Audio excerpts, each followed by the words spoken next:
stand up. We shall not be. Okay, how y'all doing today? Oh, you're doing tepid, lukewarm. That's great. That's great. How are you all doing today? The reason I ask you is because I am extraordinarily excited to be here. And just to be clear, right off the bat, I am not an expert.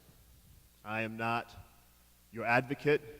I'm not trying to tell you anything that you probably don't already know. I feel like the experts are you all. I'm up here mainly to apologize. To tell you a little bit about myself, I am a musician. I help run a nonprofit that we started through our music, and I used to be a teacher. And I am an adult who went through an education system that I did not change sufficiently enough to make it better for you all. So for that, I apologize. And more than apologizing, I just want to talk a bit about what is going on, what has gone on, and then maybe just give you all a little bit of food for thought as you all decide what is going to go on. So, some of you may know about my group of Flowbots, but before I was in Flowbots, I was an elementary school teacher.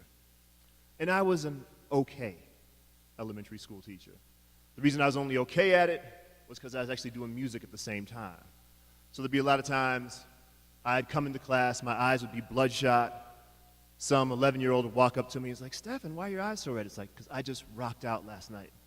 I had an incredible time last night. But Robert, does that give me an excuse to do a poor job today? He's like, no, it doesn't. I'm like, so I won't. I'm going to give you the best. But if you decide to test me today, it's not going to go well. So we had that kind of communication going on. But when I am talking about all of these beautiful topics, as somebody who once taught and then went on to go into music, and our music, we are generally trying to empower people. And then from the music, we created a nonprofit organization where we're working directly in schools. And it was a point in time when I was talking with Rashawn, I was telling him about how I felt like a hypocrite. Because here I was in high schools, in these programs where students were thought to be below the last chance. These are kids, we are in schools where they're doing things called extensive credit recovery programs, which is a cipher for, we have no way to help you. And there are many ways that we will talk about students, and they know what these words really mean. And they know that they've been stigmatized, and they know that they really don't have a shot. But we will still use words like extensive credit recovery programs or GED plus. Many other things that are even more insulting because of how they try to code it. And when we are working with these students, many of whom would be heroes in any other context, I'm talking about folks who the reason that they are 19 and haven't graduated is because they are working 4 to 6 jobs trying to take care of a family where the parents are too sick to be able to work. But our current system has no way to account for them and allow them to graduate on time. So instead, we put them in a credit recovery program where only 10% of students enrolled graduate. And we're talking about a high school already where only 50% of the students graduate. And if you're in this credit recovery program, you're not allowed to be and mix with the general population. No, you're in the basement where half of the classrooms don't have windows. Do you think you'd feel like graduating? So when we are sitting there with our classes, which we feel like are giving a very real and powerful and vital top-level programming, I can't say with authenticity that college is going to be a better chance for them. Having been in college, having worked in a special program that was developed for students who were the first ones to go to college in their program. When I was in college, we were part of a resident assistance program where we cloistered all students of that who came from that demographic, in many ways that SES, that socioeconomic status, that background, put them all together because generally those kids did not graduate. Generally, those kids did not make it past 1 year. And so years forward, here I am in the high schools where every metric is saying, every metric of success is how many students will you place in college. If you're working in high schools and you're working in schools that aren't doing that well, the metric of success, one of the things they do is they want to see how many of your students you place. A lot of federal funding is actually tied to that. So many schools will boast, oh, we have 95% of our students placed in college. How many of them last? Not many. And even if they've been there a year, they've already incurred some type of debt. So I'm sitting here in these classrooms wondering, knowing that I have to do something else. That this cannot be the metric for success. Because it is a trap. And ultimately, when you come to these campuses, you will see that these young people who have fought tooth and nail, if they have made it to college, they have fought tooth and nail to get there, but nobody's prepared them for college itself. Nobody's prepared them for professors who don't give a damn if they get it or not. Nobody's prepared them for bunches of people offering them credit cards, hoping that they will buy them, knowing that they're just going to link them into more debt.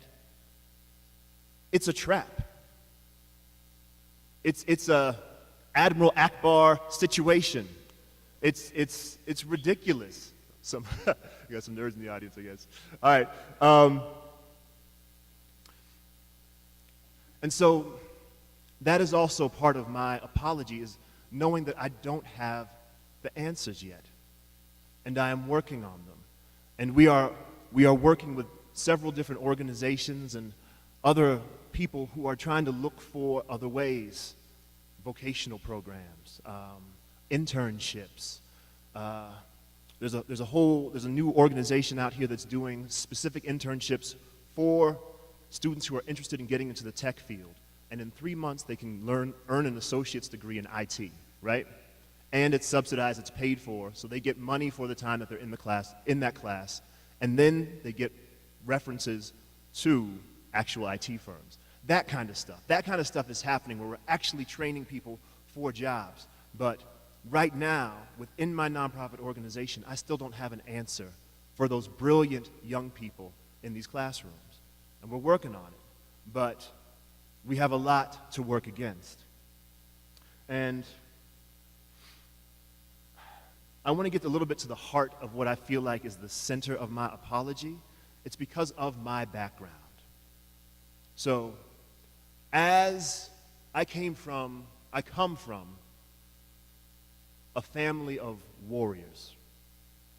My grandmother was in an abusive relationship for years with a husband that would drink and hit the kids, and then one night she had enough.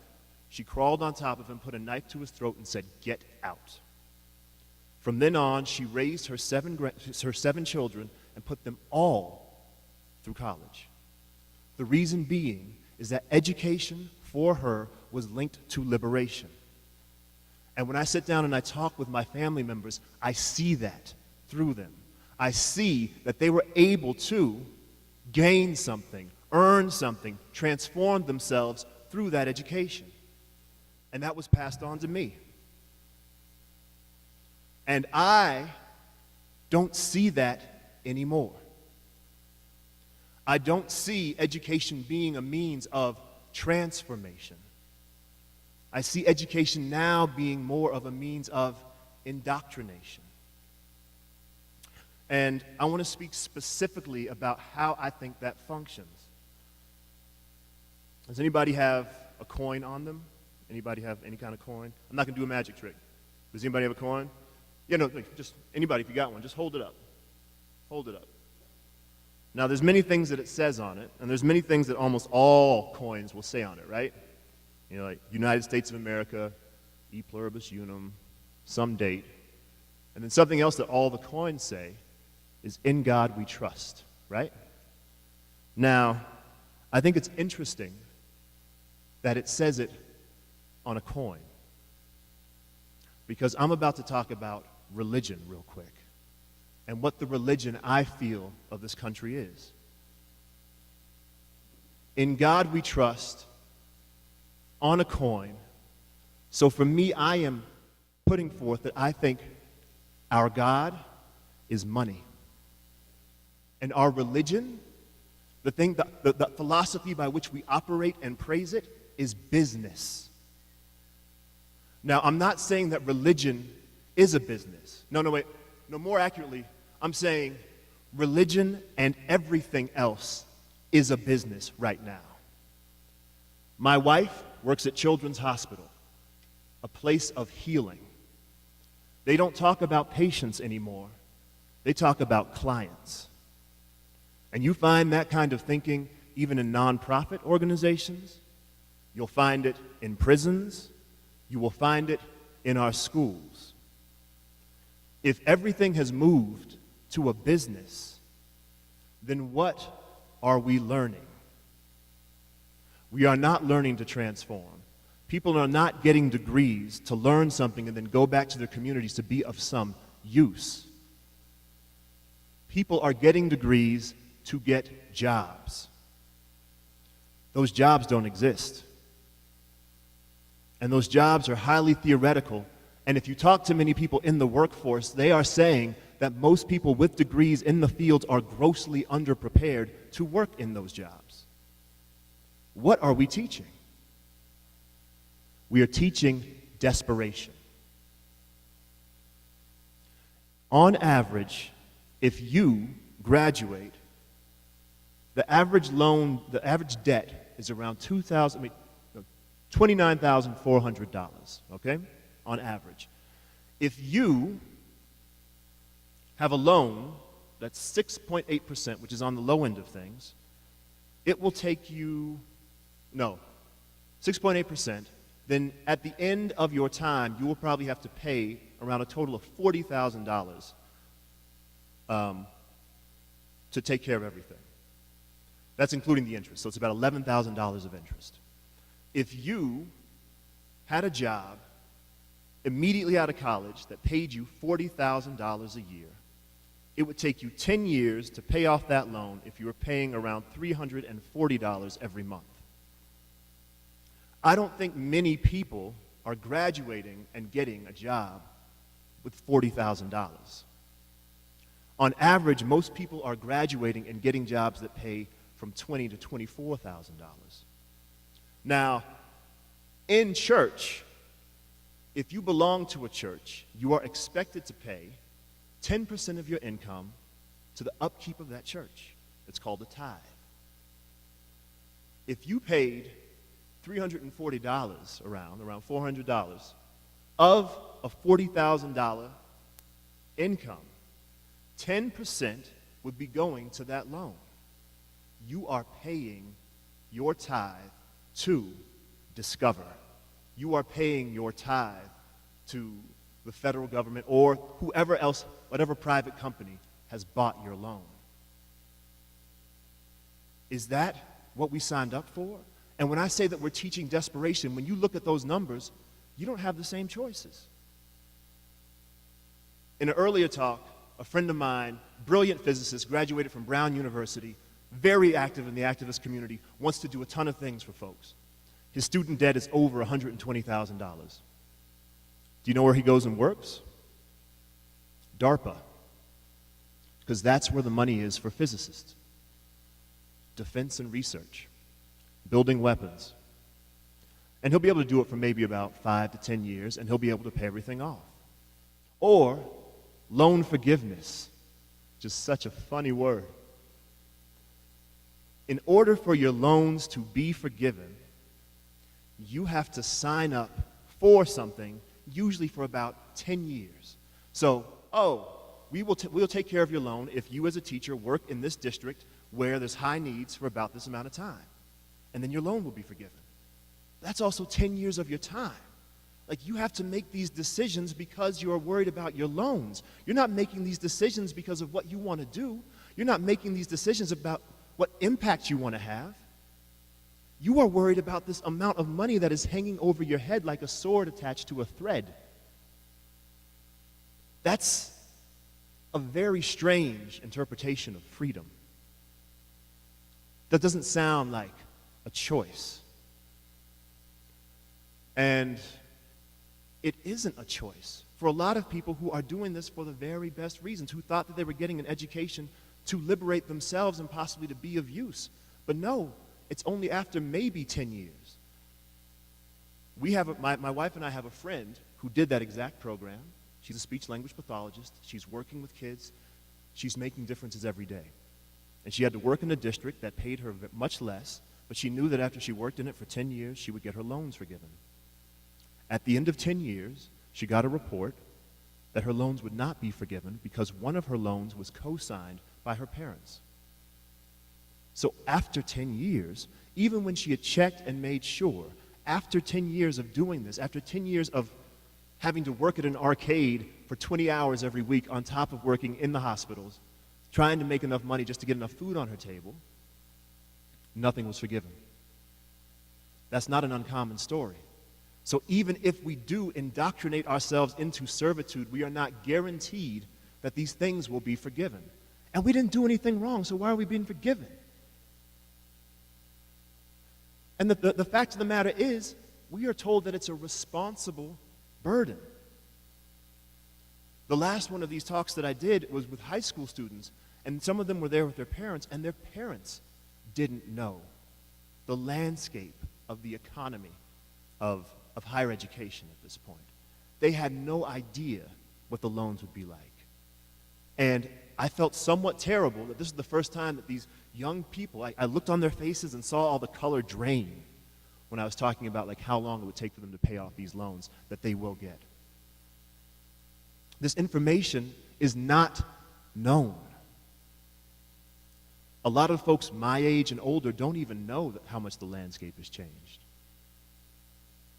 And that's one of the beautiful ways that we can keep everybody buying into this system. And the system is pathetic. I have another friend who's a professor, and he teaches English. He has a doctorate. And like many of my, most punk rock friends, they went and became professors and wanted to teach revolution, and now are adjuncts at 6 different schools making no kind of money, and will never pay down the debt that they incurred for them doctorates. And here's the thing, how many of you have been taught by adjuncts?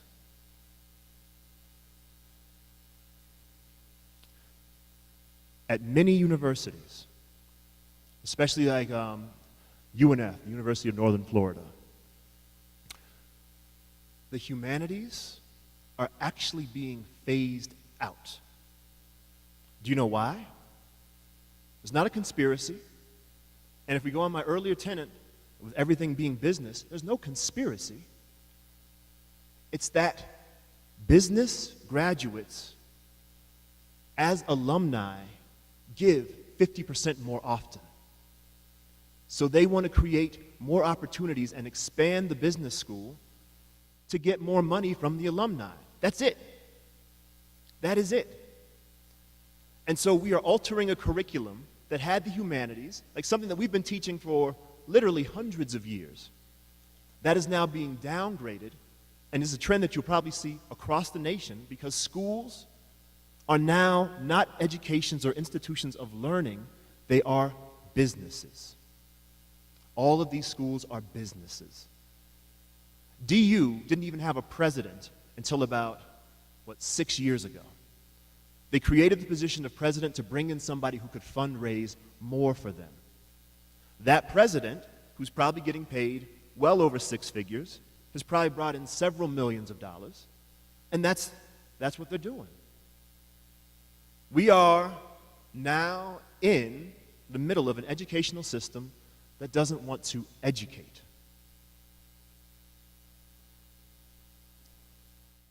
What are we going to do about it? Because one of the things I'm going to say is that This is not one of these situations where there's nothing that we can do.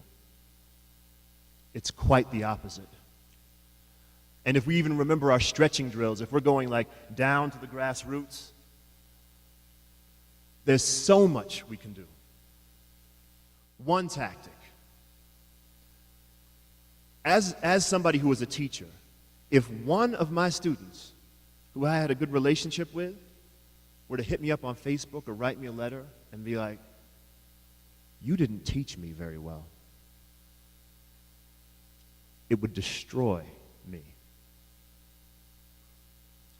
Now, you could go back and destroy your teachers if you so desire.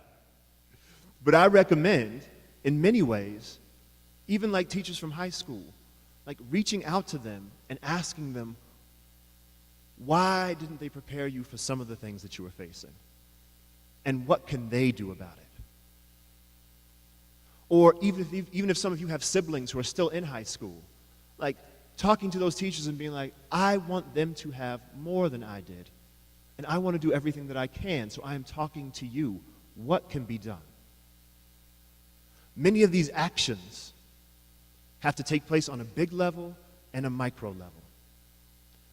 A medium grade level is taking advantage of where you are right now if you are in college. Every school has a student union, right? But usually they do ultimate frisbee tournaments or tailgating safety awareness events, right? Now,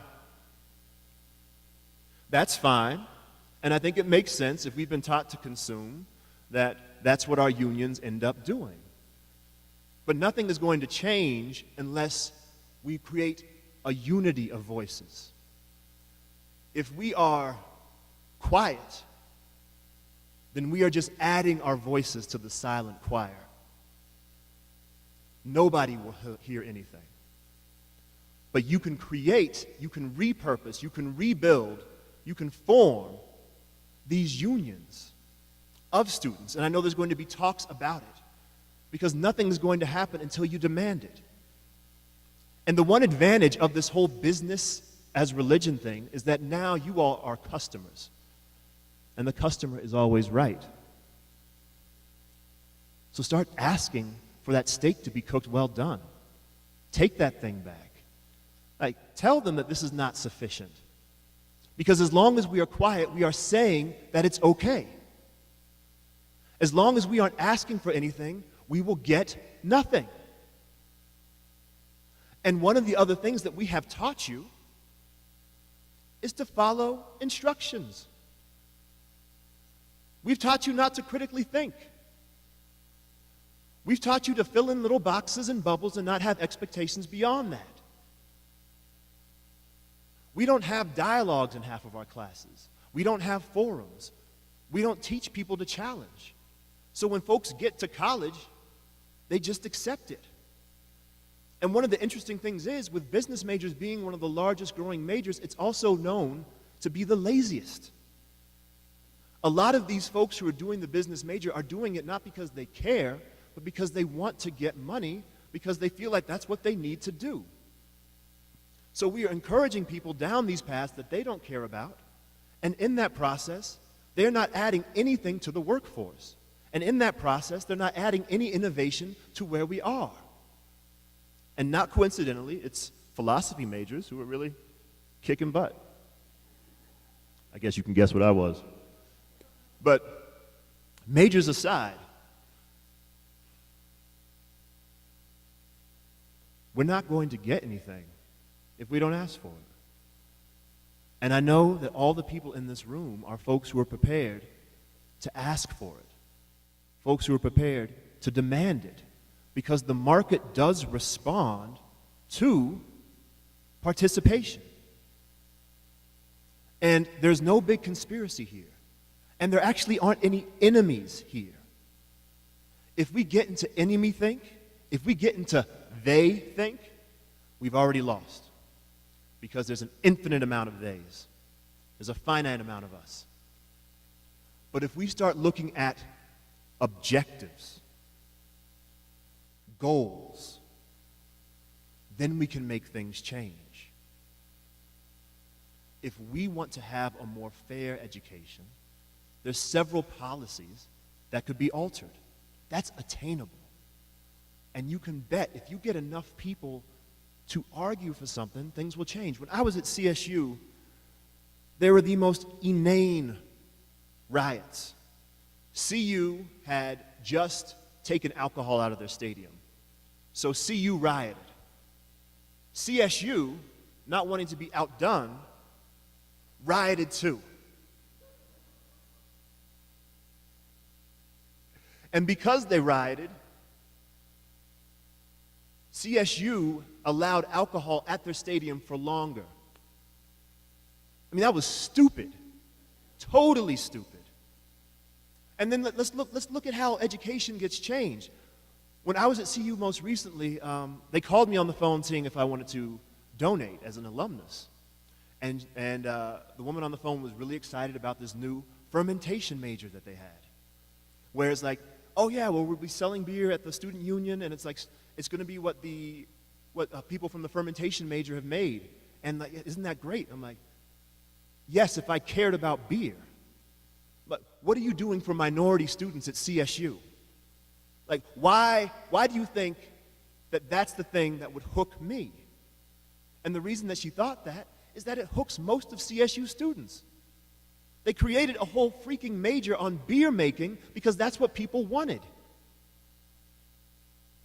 And that's a casual thing. That's a consumer thing.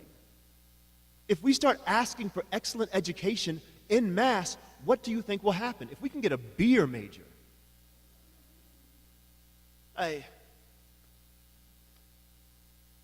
we have been taught obedience so sufficiently that the ceiling for revolution is lower than it's ever been. If 5 people get together offline to talk about something that matters, it's a revolution now. A room full of people like this can make amazing things happen because the system is no longer inoculated against action. It's also grown lazy and slow and is not ready for the brilliance that lies in this room. And I mean this truly. As somebody, as a teacher, and then within a nonprofit, and as a musician who's railed against the systems in many different ways, in many ways, I feel like it's easier than ever before. We just have to beat our training. Because things will change if we want them to. And beer majors do not need to be the height of our advocacy.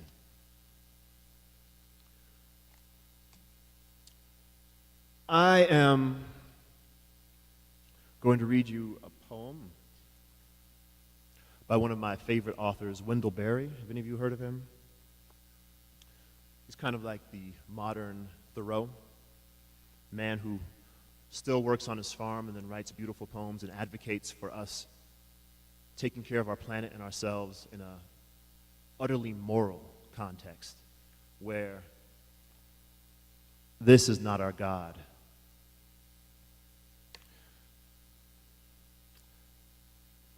And when I do the quotes, it's only because he has them in quotes, and I don't feel like being utterly sarcastic while I read the poem to get the quotes across. I think that would diminish the impact. Praise family values, a better future for our children, displacing meanwhile the familiar membership to be a labor force of homeless strangers. Praise work and name it jobs with labor-saving technology. Replace workers at their work and hold them in contempt because they have no jobs. Praise our country and oppress the land with poison gouges, blasting the violent labors and pleasures of unresting displaced, skinning the earth alive. This is the way, the truth, and the life. Welcome the refugees set free from nowhere of rural America, from the drudgery of household, and the mind-numbing work of shops and farms into the anthills of liberation, the endless vistas of growth, of progress, the limitless adventure of the human spirit, rising through inward emptiness into outer space.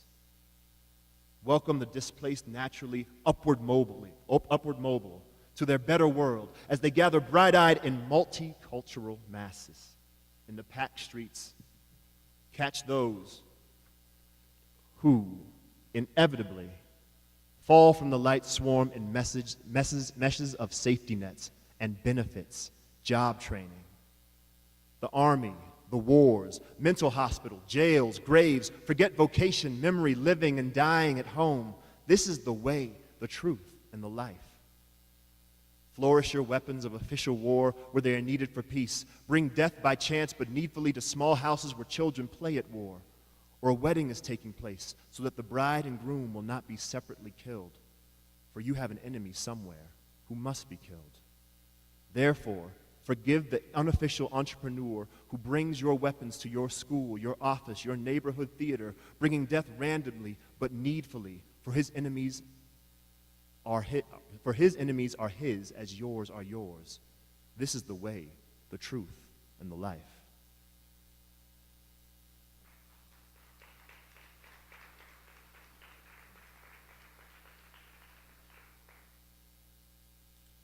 So, to wrap up my apology,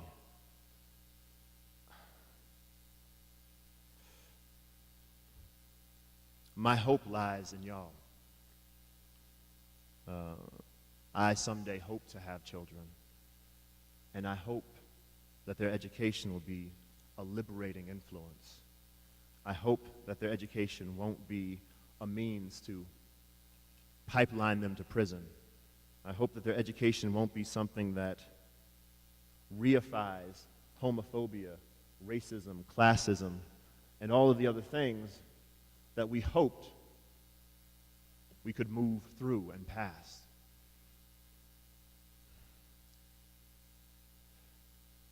It is truly an honor to be here with you all.